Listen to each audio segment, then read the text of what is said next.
News lunch box. নমস্কার, আপনি শুনছেন রেডিও মানি 9 আর এখন সময় নিউজ লাঞ্চ বক্সের। আমি অদিতি। চলুন আজকের খবরের গুরুত্বপূর্ণ বিষয়গুলো এক ঝলকে দেখে নেওয়া যাক।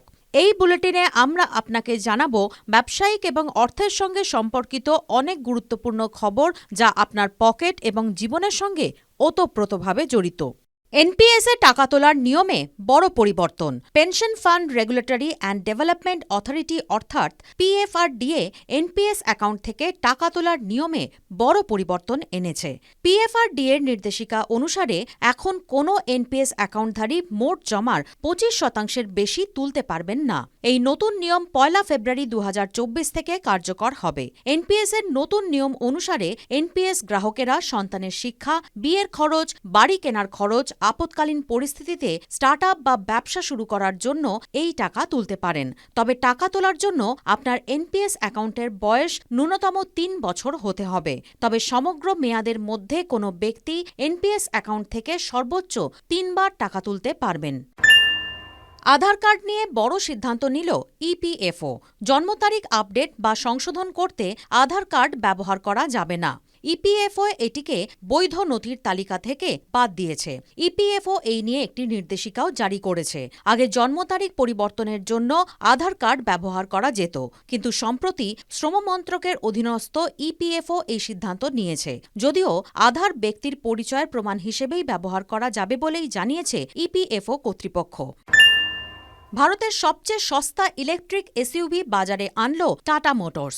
মাত্র 11 লক্ষ টাকায় বাজারে এলো নতুন টাটা পাঞ্চ ইভি। এই গাড়ির শীর্ষ ভ্যারিয়েন্টের দাম 14.49 লক্ষ টাকা। এই ইভিতে একটি 25 কিলোওয়াট পার আওয়ার ক্ষমতাসম্পন্ন ব্যাটারি রয়েছে। একবার চার্জ দিলে এই গাড়ি 315 কিলোমিটার যাবে বলেই দাবি সংস্থার। তবে লং রেঞ্জ ভ্যারিয়েন্টে ব্যাটারির ক্ষমতা 35 কিলোওয়াট পার আওয়ার। এই গাড়ি একবার চার্জে 421 কিলোমিটার পর্যন্ত যেতে পারে। যে কোনো 50 কিলোওয়াট ডিসি ফাস্ট চার্জার দিয়ে এই ইভি মাত্র 56 মিনিটে 80% পর্যন্ত চার্জ করা যাবে। পাশাপাশি এই গাড়িতে একটি ওয়াটারপ্রুফ ব্যাটারি রয়েছে যার ওয়ারেন্টি 8 বছর বা 1600 কিলোমিটার। এটি টাটার প্রথম ইভি যা একটি.ইভি আর্কিটেকচারের উপর ভিত্তি করে তৈরি হয়েছে। প্রসঙ্গত 2006 সালে পশ্চিমবঙ্গের সিঙ্গুরে সবচেয়ে সস্তা গাড়ি ন্যানো তৈরির পরিকল্পনা করেছিল টাটা গোষ্ঠী। যদিও রাজনৈতিক কারণে সেই প্রকল্প দিনের আলো দেখেনি। তার 18 বছর বাদে ফের সস্তা গাড়ি এনে বাজার দখলের লড়াইয়ে নামল টাটারা।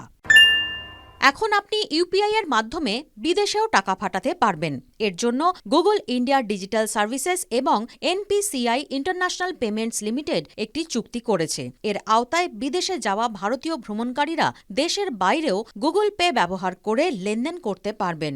এই নতুন চুক্তির ফলে বিদেশে গেলে নগদ টাকা নিয়ে যাওয়ার প্রয়োজন হবে না।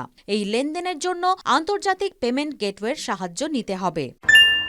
আরবিআই গভর্নর শক্তিকান্ত দাস আশা প্রকাশ করে বলেছেন যে আগামী অর্থবর্ষে দেশের অর্থনীতি 7% হারে বাড়তে পারে। এছাড়া মুদ্রাস্ফীতি নিয়ন্ত্রণে আসবে বলেও মনে করেন তিনি।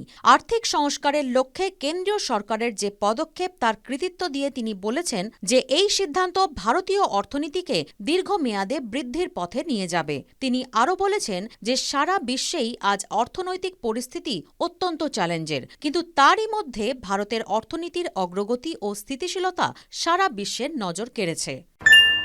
ধনী কৃষকদের আয়কর দিতে হতে পারে। আরবিআই এর আর্থিক নীতি সম্বন্ধীয় কমিটির সদস্য অসীমা গোয়েল বলেছেন যে আয়কর কাঠামোতে পরিবর্তন এনে দেশের ধনী কৃষকদের ওপর আয়কর আরোপের কথা বিবেচনা করা হতে পারে। দরিদ্র কৃষকদের আর্থিক সহায়তা দেওয়ার সঙ্গে সঙ্গে সরকার এখন ধনী কৃষকদের থেকে কর আদায়ের কথা ভাবছে। বর্তমানে কৃষকদের কোনো আয়কর দিতে হয় না। নতুন বছরে ব্যক্তিগত ঋণ আরও ব্যয়বহুল হতে চলেছে। রিজার্ভ ব্যাংকের নতুন নিয়মের ফলেই এই ঘটনা ঘটেছে। মূলত এনবিএফসি থেকে ব্যক্তিগত ঋণ নেওয়া কঠিন হয়ে উঠতে চলেছে। আনসিকিউরড লোনের দ্রুত বৃদ্ধি নিয়ে উদ্বিগ্ন কেন্দ্রীয় ব্যাংক। সেই কারণেই পার্সোনাল ঋণের ঝুঁকির সূচক 100% থেকে 125% বাড়ানোর সিদ্ধান্ত নেওয়া হয়েছে। এই নতুন নিয়ম আগামী 29 ফেব্রুয়ারি 2024 থেকে কার্যকর হবে। নতুন নিয়মের ফলে পার্সোনাল লোনের খরচও অনেকটা বেড়ে যাবে। তবে এনবিএফসি দ্বারা প্রদেয় গৃহ, গাড়ি বা শিক্ষা ঋণে কোনো প্রভাব পড়বে না। আজকের নিউজ লাঞ্চ বক্স এই পর্যন্তই। শুনতে থাকুন রেডিও মানি 9। ব্যবসা এবং অর্থ সংক্রান্ত খবরের সর্বশেষ আপডেট পেতে এখনই মানি 9-এর মোবাইল অ্যাপ ডাউনলোড করুন। পাশাপাশি চোখ রাখুন মানি 9 বাংলার সোশ্যাল মিডিয়া পেজে। News lunch box.